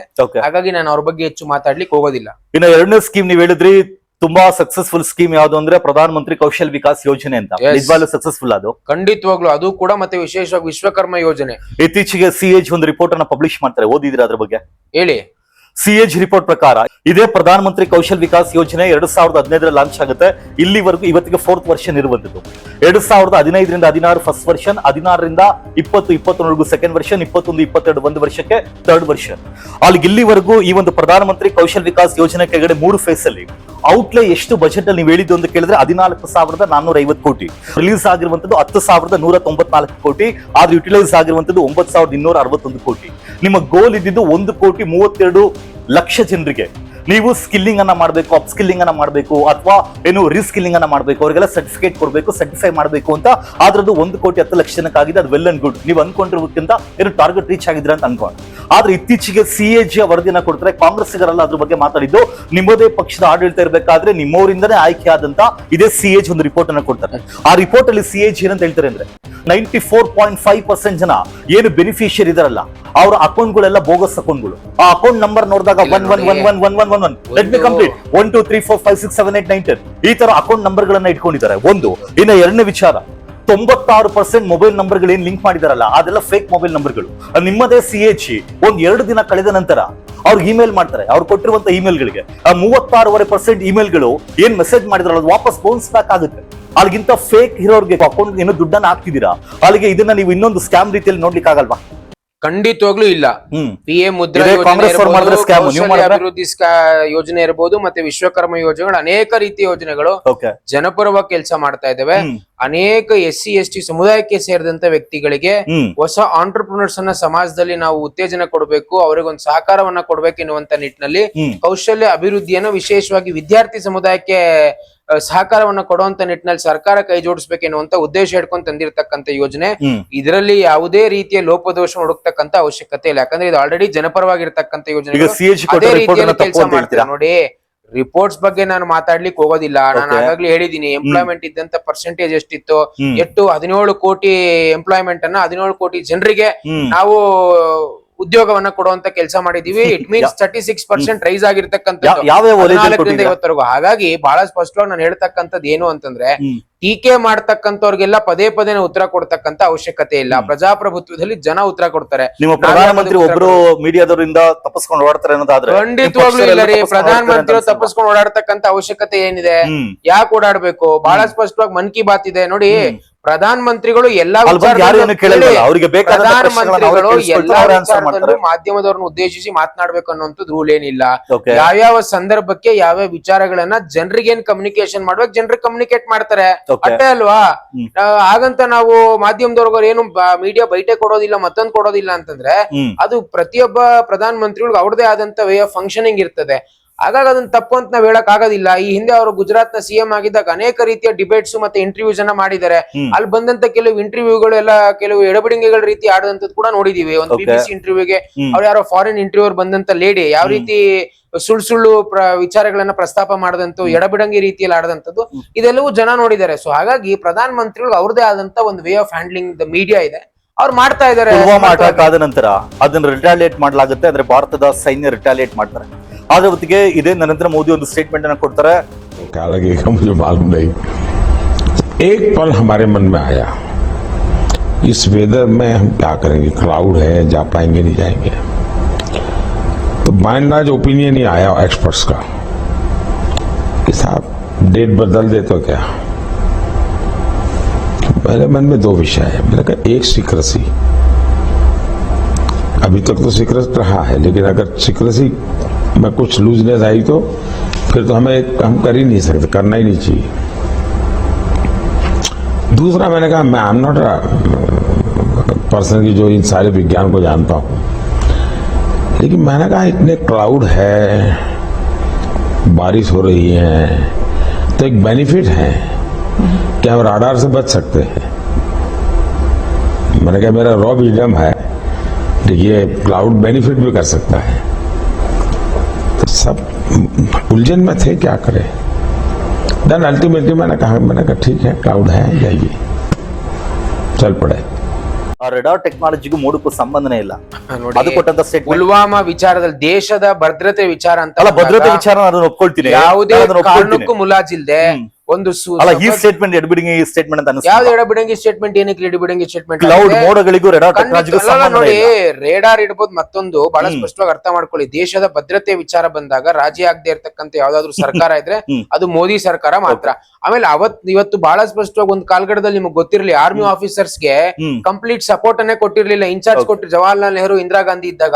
ಆದ್ರೆ ಸಂಪೂರ್ಣವಾಗಿ ಅಧಿಕಾರವನ್ನ ಕೊಟ್ಟು ನೀವ್ ಯಾವ ಡಿಸಿಷನ್ ಅನ್ನ ತಗೊಳ್ತೀರಿ, ನಿಮ್ ಪರವಾಗಿ ನಿಲ್ತೇನೆ ಅಂತ ಹೇಳ್ತಕ್ಕಂಥ ಸರ್ಕಾರ ಇವತ್ತು ಜನರ ಜೊತೆ ಇದೆ, ಆರ್ಮಿ ಅವ್ರ ಜೊತೆ ಇದ್ದಾರೆ. ಆಮೇಲೆ ಬಹಳ ಪ್ರಮುಖವಾಗಿ ಸದಾ ಕಾಲ ಸೈನಿಕರ ಅಸ್ತಿತ್ವವನ್ನ ಪ್ರಶ್ನೆ ಮಾಡ್ತಾರಲ್ಲ. ಪುಲ್ವಾಮಾ ಅಟ್ಯಾಕ್ ಆದಾಗ ನಿಜವಾಗ್ಲೂ ನಮ್ಗೆ ಫೋಟೋ ಬೇಕು, ವಿಡಿಯೋ ಬೇಕು ಅಂತ ಪ್ರಶ್ನೆ ಮಾಡಿದ್ರಲ್ಲ ಕಾಂಗ್ರೆಸ್ ಅವರನ್ನ, ನೀವು ಅವ್ರನ್ನ ಚಾರ್ಜ್ ಮಾಡ್ಬೇಕು. ಯಾವ ಆಧಾರದ ಮೇಲೆ ಮಾತಾಡ್ತೀರಿ ಅಂದ್ರೆ ದೇಶದ ಸೈನಿಕರ ಮಾನಸಿಕತೆಯನ್ನ ನೀವು ಪ್ರಶ್ನೆ ಮಾಡ್ತಾ ಇದ್ದೀರಾ ಅಥವಾ ದೇಶದ ಅಸ್ತಿತ್ವವನ್ನ ಪ್ರಶ್ನೆ ಮಾಡ್ದಂಗಲ್ವಾ ಅದು? ಅಲ್ಲ, ಒಂದು ಎಲ್ಲರೂ ಕೂಡ ಒಪ್ಪಿಕೊಳ್ಳಬಹುದಾದಂತ ಕಾರಣ ನಾವು ವಿರೋಧ ಮಾಡ್ತೀವಿ ಅಂತ ಹೇಳಿ ಯಾವಾಗ್ಲೂ ವಿರೋಧನೆ ಮಾಡ್ಲಿಕ್ಕೆ ಆಗಲ್ಲ. 2014ಕ್ಕಿಂತ ಹಿಂದೆ ಏನಿತ್ತು ಇವತ್ತಿಗೆ ಹೋಲಿಕೆ ಮಾಡಿದ್ರೆ definitely external security, internal security ಅಂತ ಬಂದಾಗ ಚೆನ್ನಾಗಿದೆ. ಬಟ್ ಡೆಫಿನೆಟ್ಲಿ ನಾನು ಆ ಕ್ವಶನ್ ಕೇಳಿದ್ದಲ್ಲ, ನೀವು ಎಡಬಿಡಂಗಿ ಅಂತ ಬೇರೆ ಒಂದು ಪಕ್ಷದವ್ರನ್ನ ಹೇಳಿದಕ್ಕೆ ನಾನು ಕೇಳಿದ್ದು ನರೇಂದ್ರ ಮೋದಿ ಕೊಟ್ಟಂತ ಸ್ಟೇಟ್ಮೆಂಟ್ ಕೂಡ ಅದೇ ರೀತಿ ಇತ್ತಲ್ಲ. ಏನಕ್ಕೆ ಎಡಬಿಡಂಗಿ ಆಗುತ್ತೆ? ಖಂಡಿತವಾಗ್ಲೂ ಇಲ್ಲ. ಓಕೆ, ಇನ್ನು ಎರಡನೇ ವಿಚಾರ, ಒಂದು ಕ್ಲಾಸಿಕಲ್ ಎಕ್ಸಾಂಪಲ್ ಹೇಳ್ತೀನಿ. ಅದು ನಡೆದಿರುವಂತದ್ದು CAG ರಿಪೋರ್ಟ್ ಅಲ್ಲಿ ಉಲ್ಲೇಖ ಆಗಿದೆ. ನೀಲಿಮಾ ಮೂವಿಂಗ್ ಪಿಕ್ಚರ್ಸ್ ಅಂತ ಒಂದು ಕಂಪನಿ ಇದೆ, ಅದು ರಿಜಿಸ್ಟರ್ಡ್ ಕಂಪನಿ ಕೂಡ ಅಲ್ಲ. ಅವ್ರು ಇದೇ ಪ್ರಧಾನ ಮಂತ್ರಿ ಕೌಶಲ್ ವಿಕಾಸ್ ಯೋಜನೆಗೆ ರಿಜಿಸ್ಟರ್ ಮಾಡ್ಕೊಳ್ತಾರೆ. 2020 ಜನವರಿಯಿಂದ 2020 ನವೆಂಬರ್ ವರೆಗೂ ಭಾರತಾದ್ಯಂತ 33,493 ಜನರಿಗೆ ನಾನು ಸ್ಕಿಲ್ ಟ್ರೈನಿಂಗ್ ಅನ್ನ ಕೊಡ್ತೀನಿ ಅಂತೇಳಿ ಟ್ರೈನಿಂಗ್ ಅನ್ನ ಕೊಡ್ತಾರೆ. ನಾನು ಕಂಪ್ಲೀಟ್ ಮಾಡ್ತೀನಿ. ಆದ್ರೆ ಅದೇ 1 ವರ್ಷ ಆದ ನಂತರ ಇದೇ CAG ಹೋಗಿ ಅದನ್ನ ಚೆಕ್ ಮಾಡಿದಾಗ ಕಂಪನಿ ಆ ಹೆಸರಲ್ಲಿ ಕಂಪನಿನೇ ಇರಲಿಲ್ಲ, ಅದಾಗ್ಲೇ ಏನು ಮುಚ್ಚಿದಾಗಿತ್ತು. ಆದ್ರೆ ಒಂದೇನು ಅಂದ್ರೆ ಅವರು ಒಂದೇ ಒಂದು ಬ್ಯಾಚ್ ಅನ್ನ ನಡೆಸಿ ಅದೇ ಫೋಟೋವನ್ನ ತಗೊಂಡು 3-4 ವರ್ಷಗಳ ಕಾಲ ದುಡ್ಡನ್ನ ತಗೊಂಡ್ರು ಅಂತೇಳಿ CAG ವರದಿ ಕೊಡುತ್ತೆ. ಈ ರೀತಿ ಇಷ್ಟೊಂದೆಲ್ಲ ದೊಡ್ಡ ಮಟ್ಟದಲ್ಲಿ ಅಕ್ರಮ ಆಗ್ತಿದ್ರು ಕೂಡ ನಿಮ್ ಪಕ್ಷದವ್ರು ಗೊತ್ತಾಗ್ಲಿಲ್ವಾ ಅದು? ಅಲ್ಲ, ಅಕ್ರಮ ಆಗ್ತಾ ಇದ್ರೆ ಮತ್ತೆ ಅದನ್ನ ಯಾರಾದ್ರೂ PIL ಫೈಲ್ ಮಾಡಿ ಪ್ರಶ್ನೆ ಮಾಡಬಹುದಲ್ವಾ? ನೋಡಿ, ಕಳೆದ 12 ವರ್ಷದಿಂದ ಯಾವುದೇ ಒಂದೇ ಒಂದು ಭ್ರಷ್ಟಾಚಾರದ ಆರೋಪ ಇಲ್ಲದೆ ಒಂದು ಸಮರ್ಥವಾದಂತ ಆಡಳಿತವನ್ನ ನರೇಂದ್ರ ಮೋದಿ ಅವರು ಕೊಡ್ತಾ ಇದ್ದಾರೆ. ಆಮೇಲೆ ಈಗ ನೀವು ಇಷ್ಟೆಲ್ಲ CAG ರಿಪೋರ್ಟ್ ಅಂತ ಹೇಳ್ತೀರಿ, ಅಲ್ಲಿ ಭ್ರಷ್ಟಾಚಾರ, ಇಲ್ಲಿ ಭ್ರಷ್ಟಾಚಾರ, ಮತ್ತೆ ಇದೆಲ್ಲ ಜನಗಳಿಗೆ ಏನ್ ಇವತ್ತಿನ ಟೆಕ್ನಾಲಜಿ ಆಧಾರಿತವಾದಂತ ಸಂದರ್ಭದಲ್ಲಿ ಇಲ್ಲಿ ಕುತ್ಕೊಂಡು ಒಂದು PIL ಫೈಲ್ ಮಾಡಿದ್ರೆ ನಿಮ್ಗೆ ಸಂಪೂರ್ಣ ರಿಪೋರ್ಟ್ ಸಿಗ್ತದೆ. ಹಾಗಾಗಿ ಅಂತ ಸಂದರ್ಭದಲ್ಲಿ ಇದ್ದಾಗ ಯಾರೋ ಒಬ್ರು PIL ಫೈಲ್ ಮಾಡಿ ಈ ರೀತಿ ಆಗಿದ್ರೆ ಪ್ರಶ್ನೆ ಮಾಡ್ಬೋದಲ್ವಾ? ಯಾಕಾಗಿಲ್ಲ? ಹಾಗಾಗಿ ನೋಡಿ, ಬಹಳ ಸ್ಪಷ್ಟವಾಗಿ ಜನಪರವಾಗಿ ಆಡಳಿತವನ್ನ ಮೋದಿ ಅವರು ಕೊಡ್ತಾ ಇದ್ದಾರೆ. ಒಂದೇ ಒಂದು ಭ್ರಷ್ಟಾಚಾರದ ಒಂದೇ ಒಂದು ಕಪ್ ಚುಕ್ಕೆ ಸರ್ಕಾರದ ಮೇಲಿಲ್ಲ. ಇಲ್ಲದೆ ಇರೋ ಕಾರಣಕ್ಕೆ ನಾವು ಪದೇ ಪದೇ ಚುನಾವಣೆಗಳನ್ನ ಗೆಲ್ತಾ ಇದ್ದೇವೆ. ಬಹಳ ಪ್ರಮುಖವಾಗಿ ಪ್ರಜಾಪ್ರಭುತ್ವದ ವ್ಯವಸ್ಥೆಯಲ್ಲಿ ಜನರು ಕೊಡ್ತಕ್ಕಂತ ತೀರ್ಪೇ ಅಂತಿಮ. ಎಲ್ಲಿವರೆಗೂ ಜನಪರವಾಗಿ ನಿಲುವುಗಳನ್ನ ಇರ್ತವೆ ಅಲ್ಲಿವರೆಗೂ ಜನರ ಆಶೀರ್ವಾದ ನಮಗ್ ಸದಾ ಇರ್ತದೆ. ಗಳಿಗೆ ನಾವು ಪದೇ ಪದೇ ಉತ್ತರ ಕೊಡ್ತಕ್ಕಂತ ಅವಶ್ಯಕತೆ ಇಲ್ಲ. ಆಮೇಲೆ ಸುಳ್ಳು ಅಪಪ್ರಚಾರ ಮಾಡ್ತಕ್ಕಂಥವ್ರು, ಒಂದ್ ರೀತಿಯ ಸುಳ್ಳು ವ್ಯಾಖ್ಯಾನಗಳನ್ನ ಮಾಡ್ತಕ್ಕಂಥವ್ರಿಗೆ ಉತ್ತರ ಕೊಡ್ತಕ್ಕಂತ ಅವಶ್ಯಕತೆ ಇಲ್ಲ. ನರೇಂದ್ರ ಮೋದಿ ಹೆಸರಲ್ಲೇ ರಾಜ್ಯ ಬಿಜೆಪಿ ಇಲ್ಲಿವರೆಗೂ ತಿಳ್ಕೊಂಡು ಬಂದಿದೆ ಅಂತ ಅನ್ಸುತ್ತಾ? ಖಂಡಿತವಾಗ್ಲೂ ಇಲ್ಲ. ಸಮರ್ಥವಾದಂತ ನಾಯಕರನ್ನು ಕೊಟ್ಟಿದ್ದೀರಿ. ರಾಜ್ಯ ಬಿಜೆಪಿಯ ನೀವು ಇತಿಹಾಸವನ್ನ ನಾನು ಸ್ವಲ್ಪ ಹೇಳ್ಬಿಡ್ತೀನಿ. ಖಂಡಿತವಾಗ್ಲೂ ರೀತಿ ಹೇಳಕ್ ಹೋಗ್ಬೇಡಿ. ಭಾರತೀಯ ಜನತಾ ಪಾರ್ಟಿಯನ್ನ ಕರ್ನಾಟಕದಲ್ಲಿ ಹೋರಾಟದ ಮುಖಾಂತರ ಕಟ್ಟಿರ್ತಕ್ಕಂಥದ್ದು. ನಾನು ಕೇಳಿದ್ರೆ ಒಂದು ಪ್ರಶ್ನೆ ಇಲ್ಲ, ನಾನು ಹೇಳಬೇಕಾಗತ್ರಿ. ನೀವು ಬಿಜೆಪಿ ಮೋದಿ ನಾಮ ಅಂತ ಖಂಡಿತವಾಗ್ಲೂ ಇಲ್ಲ. AK ಸುಬ್ಬಯ್ಯ, BB ಶಿವಪ್ಪ, ಬಸವರಾಜ್ ಪಾಟೀಲ್ ಸೇಡಂ, ಯಡಿಯೂರಪ್ಪನವರು, ಈಶ್ವರಪ್ಪನವರು, ಇಂತ ಅನೇಕ ಜನ, ಅನಂತ್ ಕುಮಾರ್, ಅನೇಕ ಜನ ನಾಯಕರು ಇವತ್ತು ಪಾರ್ಟಿಯನ್ನು ಕಟ್ಲಿಕ್ಕೆ ಹೋರಾಟವನ್ನು ಮಾಡಿದ್ದಾರೆ. ಯಡಿಯೂರಪ್ಪ ಸಾಹೇಬರು ಸೈಕಲ್ ಅಲ್ಲಿ ಪಾರ್ಟಿಯನ್ನ ಸುತ್ತಿ ಸಂಘಟನೆ ಮಾಡಿ ಪಾರ್ಟಿಯನ್ನ ಸದೃಢಗೊಳಿಸಿರ್ತಕ್ಕಂಥದ್ದು. 2008ರಲ್ಲಿ ಭಾರತೀಯ ಜನತಾ ಪಾರ್ಟಿ ಅಧಿಕಾರಕ್ಕೆ ಬಂದಾಗ ಅವರಿಂದನೇ ಕಿತ್ಕೊಳ್ತೀರಾ? ನೋಡ್ರಿ, ಒಂದ್ ನಿಮಿಷ. 2008ರಲ್ಲಿ ಯಡಿಯೂರಪ್ಪ ಅವ್ರ ಸರ್ಕಾರ ಬಂದಾಗ ಮೋದಿ ಅವರು ಇನ್ನ ನ್ಯಾಷನಲ್ ಪಾಲಿಟಿಕ್ಸ್ ಅಲ್ಲಿ ಇರ್ಲಿಲ್ಲ. ಹಾಗಾಗಿ ಹಂಗೆ ಹೇಳಲಿಕ್ಕೆ ಹೋಗ್ಬಿಡಿ. ಎಸ್, ಮೋದಿ ಅವರು ನಮ್ಗೊಂದು ದೊಡ್ಡ ಶಕ್ತಿ. ಆದ್ರೆ ಅದೇ ರೀತಿಯಲ್ಲಿ ಕರ್ನಾಟಕದಲ್ಲೂ ಕೂಡ ಭಾರತೀಯ ಜನತಾ ಪಾರ್ಟಿಯ ನಾಯಕರು ಸಮರ್ಥವಾಗಿ ಕೆಲಸ ಮಾಡ್ತೀವಿ. ರಾಜ್ಯ ಬಿಜೆಪಿ ನಾಯಕರ ಮೇಲಿರುವಂತಹ ಅತಿ ದೊಡ್ಡ ಆರೋಪ ಏನು ಅಂದ್ರೆ ವಿರೋಧ ಪಕ್ಷರು ಕೂಡ ಹೇಳ್ತಾರೆ, ನರೇಂದ್ರ ಮೋದಿ ಅವರು ಏನ್ ಕೇಂದ್ರದಲ್ಲಿ ಒಳ್ಳೊಳ್ಳೆ ಯೋಜನೆಗಳನ್ನ ತರ್ತಿದ್ದಾರೆ, ಅದನ್ನ ಇಲ್ಲಿ ಹೇಳಿ ಓಟನ್ನ ಪಡೆಯುವಂತ ಯೋಗ್ಯತೆ ಕೂಡ ಬಿಜೆಪಿ ರಾಜ್ಯ ನಾಯಕರು ಖಂಡಿತವಾಗ್ಲೂ ಯಾಕಿಲ್ಲ. 2018ರಲ್ಲಿ ನಮಗೆ ಅಧಿಕಾರ ಬಂದಾಗ ಏನೆಲ್ಲ ಪ್ರಯತ್ನಗಳನ್ನ ಕಾಂಗ್ರೆಸ್ ಅವರು ಮಾಡಿದ್ರು ಜನರ ಪರವಾಗಿ ಗೊತ್ತಿದೆ ಅಲ್ವಾ? ಯಾವೆಲ್ಲ ನಮಗ್ ಬಂದಿದ್ದಂತ ಆಡಳಿತದ ಸಹಕಾರವನ್ನು ನಮಗ್ ಕೊಟ್ಟಿದ್ದಂತ ಮ್ಯಾಂಡೇಟ್ ಅನ್ನ ಯಾವ ರೀತಿ ಮೋಸದ ಜಾಲವನ್ನು ಉಪಯೋಗಿಸ್ಕೊಂಡು ಕಿತ್ಕೊಂಡ್ರು ಕಾಂಗ್ರೆಸ್ನವರು. ಅದಾದ್ಮೇಲೆ ನೀವು ಯಾವ ರೀತಿ ಆಡಳಿತ ಮಾಡಿದ್ರ ಅಂತ ಎಲ್ರಿಗೂ ಗೊತ್ತಿರುವಂತದ್ದು. ನಿರುದ್ಯೋಗದ ಬಗ್ಗೆ ಮಾತಾಡ್ತಿದ್ವಿ. ಇನ್ನ ಕರ್ನಾಟಕ ರಾಜ್ಯದ ವಿಚಾರಕ್ಕೆ ಬರೋದಾದ್ರೆ 2011 ಏನ್ ಸ್ಕ್ಯಾಮ್ ಆಗಿತ್ತು ಅವತ್ತಿಗೆ ಕೂಡ ಅಧಿಕಾರದಲ್ಲಿ ಇದ್ದಿದ್ದು ಯಾರು ಅಂತ ಕೇಳಿದ್ರೆ ನಾನು ಕಂಪ್ಲೀಟ್ ಮಾಡ್ತೀನಿ. ಅವತ್ತಿಗೆ ಅಧಿಕಾರದಲ್ಲಿ ಇದ್ದಿದ್ದು ಯಾರು ಅಂತ ಕೇಳಿದ್ರೆ ಬಿಜೆಪಿ. ನೀವು ನಕ್ಕಿದ ತಕ್ಷಣ ಅದ್ಯಾವುದೇ ಫ್ಯಾಕ್ಟ್ಸ್ ಬದಲಾಗಲ್ಲ. ಒಂದು ಎರಡನೇದು, ನಿಮ್ಮದೇ ಬಸವರಾಜ ಬೊಮ್ಮಾಯಿ ಸರ್ಕಾರ ಇದ್ದಿದ್ದ ಸಂದರ್ಭದಲ್ಲಿ ಏನು PSI ಮಾಡ್ತೀರಾ 545, ಆ ಹಗರಣದ ಬಗ್ಗೆ ನಿಮ್ಮದೇ ಸರ್ಕಾರ ಒಪ್ಕೊಳ್ಳುತ್ತೆ ಹಗರಣ ಆಗಿದೆ ಅಂತ ಹೇಳಿ, ಮತ್ತೆ ರೀ ಎಕ್ಸಾಮ್ ಮಾಡ್ತೀವಿ ಅಂತ ಹೇಳ್ತೀರಾ. ನಿಮ್ಮದೇ ಸರ್ಕಾರ ರೀ ಎಕ್ಸಾಮ್ ಭ್ರಷ್ಟಾಚಾರ ಆಗಿತ್ತಾ ಆಗಿರ್ಲಿಲ್ವಾ? PSI ಹಗರಣದ ವಿಚಾರದಲ್ಲಿ ಅವತ್ತಿನ ಮುಖ್ಯಮಂತ್ರಿಗಳು ಬಹಳ ಸ್ಪಷ್ಟವಾಗಿ ಹೇಳಿದ್ರು, ತಪ್ಪಿತಸ್ಥರು ಯಾರಿದ್ದಾರೆ ಅವರನ್ನ ಯಾವುದೇ ಕಾರಣಕ್ಕೂ ಬಿಡುಗಡೆ ಮಾಡಬಾರ್ದು, ಯಾವುದೇ ರೀತಿಯ ಅವರಿಗೆ ಒಂದ್ ರೀತಿಯ ಪನಿಷ್ಮೆಂಟ್ ಆಗ್ಲೇಬೇಕನ್ನುವಂಥದ್ದು ಬಹಳ ಸ್ಪಷ್ಟವಾಗಿ ಹೇಳಿ ಯಾರು ಕಿಂಗ್ ಪಿನ್ ಗಳಿದ್ರು ಅವ್ರನ್ನ ಅರೆಸ್ಟ್ ಮಾಡಿದ್ರು. ಈಗ ನಾನು KPSC ಉದಾಹರಣೆ ಕೊಡ್ತೀನಿ. ಇದೇ KPSC ಅಲ್ಲಿ ಭ್ರಷ್ಟಾಚಾರ ಆಯ್ತು ಅಂತ ಕಾಂಗ್ರೆಸ್ ಸರ್ಕಾರ, ಇವತ್ತಿನ ಕಾಂಗ್ರೆಸ್ ಸರ್ಕಾರದ ಮೇಲೆ ಆರೋಪ ಬಂದಾಗ ಯಾಕೆ Siddaramaiah why didn't you take a decision strongly, ಆ ರಿಪೋರ್ಟ್ ಎಲ್ಲೋ ಹೋಯ್ತು, ಏನಾಯ್ತು, ಇವರೇ ಒಂದು ರಿಪೋರ್ಟ್ ಅನ್ನು ಕೊಟ್ಬಿಟ್ರಲ್ಲಿ ಯಾವ ಹಗರಣ ಆಗಿಲ್ಲ ಅಂತ. ಆದ್ರೆ ಇವತ್ತು ಅದೇ ವಿದ್ಯಾರ್ಥಿಗಳು ಬಹಳ ದೊಡ್ಡ ಸಂಖ್ಯೆಯಲ್ಲಿ ಜೆನ್ಸೆಡ್ ಹೋರಾಟ ಆಯ್ತಲ್ವ ಧಾರವಾಡನಲ್ಲಿ, ಹಾಗಾಗಿ ಪಾರದರ್ಶಕವಾಗಿ PSI ಸ್ಕ್ಯಾಮ್ ಆದಾಗ ನಾವು ಆರೋಪಿಗಳನ್ನ ಒದ್ದು ಒಳಗಡೆ ಆಗ್ತಕ್ಕಂತ ಕೆಲಸವನ್ನು ಮಾಡಿದ್ವಿ. Whereas what was the stand of today's government in KPSC scam, ಬಹಳ ಸ್ಪಷ್ಟವಾಗಿ ಅದನ್ನ ಹೇಳ್ಬೇಕು. ತಪ್ಪಾಗಿದೆ ಅಂತ ಹೇಳ್ತಕ್ಕಂತ ನೈತಿಕತೆ, ದಮ್ಮು ಮತ್ತು ಧೈರ್ಯ ನಮ್ಮ ಭಾರತೀಯ ಜನತಾ ಪಾರ್ಟಿ ಅವ್ರಿಗಿದೆ. 2011 ಸ್ಕ್ಯಾಮ್ ಆಗುತ್ತೆ, ಅದನ್ನಿಲ್ಲ ಅಂತ ಹೇಳಿಕ್ ಸಾಧ್ಯನೇ ಇಲ್ಲ. ಕಾರಣ CID ಕೊಟ್ಟಾಗ CID ರಿಪೋರ್ಟ್ ಇದೆ. ನಾನು ನಿಮಗೆ ಆ CID ರಿಪೋರ್ಟ್ ಅನ್ನ ಕಳಿಸ್ಕೊಡ್ತೀನಿ. CID ರಿಪೋರ್ಟ್ ಹೇಳುತ್ತೆ ಯಾವುದೇ ಕಾರಣಕ್ಕೂ ಅವ್ರನ್ನ ಏನು ಹುದ್ದೆಗೆ ತೆಗೆದುಕೊಳ್ಳುವಂತಿಲ್ಲ, ಅವ್ರನ್ನೆಲ್ಲರೂ ಕೂಡ ಅಲ್ಲಿಗೆ ಕೈ ಬಿಡಬೇಕು, ಮತ್ತೆ ಹೊಸದಾಗಿ ರೀ ಎಕ್ಸಾಮ್ ಮಾಡ್ಬೇಕು ಅಂತ. ಆದ್ರೆ ಇದೇ ಮಾಧುಸ್ವಾಮಿ ಯಾವಾಗ ಲಾ ಮಿನಿಸ್ಟರ್ ಆಗಿರ್ತಾರೆ 2021-22 ಸಂದರ್ಭ, ಇದೇ ಬಿಜೆಪಿ ಸರ್ವಪಕ್ಷ ಸಭೆಯನ್ನ ಕರೆದು 3 ಪಕ್ಷಗಳು ಕೂತು ಇದ್ರ ಬಗ್ಗೆ ತಲೆ ಕೆಡಿಸ್ಕೊಳ್ಳೋದು ಬೇಡಪ್ಪ, ಇವ್ರು ಯಾರೆಲ್ಲ ಆಯ್ಕೆ ಆಗಿದಾರೋ ಎಲ್ಲರಿಗೂ ಕೊಡ್ಬೇಕು ಅಂತೇಳಿ ನೀವೆಲ್ಲರೂ ಒಮ್ಮತದಿಂದ ಆಯ್ಕೆ ಮಾಡ್ತೀರಾ, ತಪ್ಪಲ್ವಾ? CID ರಿಪೋರ್ಟ್ ಕೊಟ್ಟಿದ್ದು, ಸುಪ್ರೀಂ ಕೋರ್ಟ್ ಹೇಳಿದ್ದು. ನೀವು ತಂದಿರುವಂತ ಕಾಯ್ದೆನ ನೋಡಿದಾಗ ಅದು ನಿಜವಾಗ್ಲೂ ಯಾರ ವಿದ್ಯಾರ್ಥಿಗಳ ವಿರುದ್ಧ ಇದೆ. ಒಂದು ನಾನು ಕಂಪ್ಲೇಂಟ್ ಮಾಡ್ಬಿಡ್ತೀನಿ, ನಿಮ್ಗೂ ಅದು ಗೊತ್ತಿರ್ಲಿ. ಕಾರಣ ಆ ಏನ್ ಆಕ್ಟ್ ಅನ್ನ ತರ್ತಾರಲ್ಲ, ಆ ಕಾಯ್ದೆಯಲ್ಲಿ ಏನಂತ ಹೇಳಲಾಗುತ್ತೆ ಅಂದ್ರೆ, ಇನ್ ಮುಂದೆ ಈ ಒಂದು ವರದಿಯನ್ನ ಯಾರು ಚಾಲೆಂಜ್ ಮಾಡಿ ಕೋರ್ಟಿಗೆ ಹೋಗ್ಬಾರ್ದು ಅಂತ ಹೇಳ್ತಾರೆ. ಯಾರು ನೀವು ಹೇಳೋದಕ್ಕೆ ಇದನ್ನ ಚಾಲೆಂಜ್ ಮಾಡಿ ಕೋರ್ಟಿಗೆ ಹೋಗ್ಬಾರ್ದು ಅಂತ? ವಿದ್ಯಾರ್ಥಿಗಳ ವಿಚಾರದಲ್ಲಿ ಚೆಲ್ಲಾಟ ಆಡ್ತಕ್ಕಂತ ಪ್ರಶ್ನೆನೇ ಇಲ್ಲ. ಯಾಕಂದ್ರೆ ದೇಶದ ಜನಸಂಖ್ಯೆ ವಿದ್ಯಾರ್ಥಿ ಆಧಾರಿತವಾಗಿರ್ತಕ್ಕಂಥ 65%. ಹಾಗಾಗಿ ಭಾರತೀಯ ಜನತಾ ಪಾರ್ಟಿ ಸದಾ ಯುವಕರ ಪರವಾಗಿ ಇರ್ತಕ್ಕಂಥ ಒಂದು ಸರ್ಕಾರ, ಯುವಕರ ಪರವಾಗಿ ಇದೀವಿ ನಾವು. ಅದಕ್ಕೆ ಯುವಕರು ಇವತ್ತು ಬಹಳ ದೊಡ್ಡ ಸಂಖ್ಯೆಯಲ್ಲಿ ನಮ್ಮ ಮೇಲೆ ವಿಶ್ವಾಸವನ್ನು ಇಟ್ಟಿರ್ತಕ್ಕಂಥದ್ದು.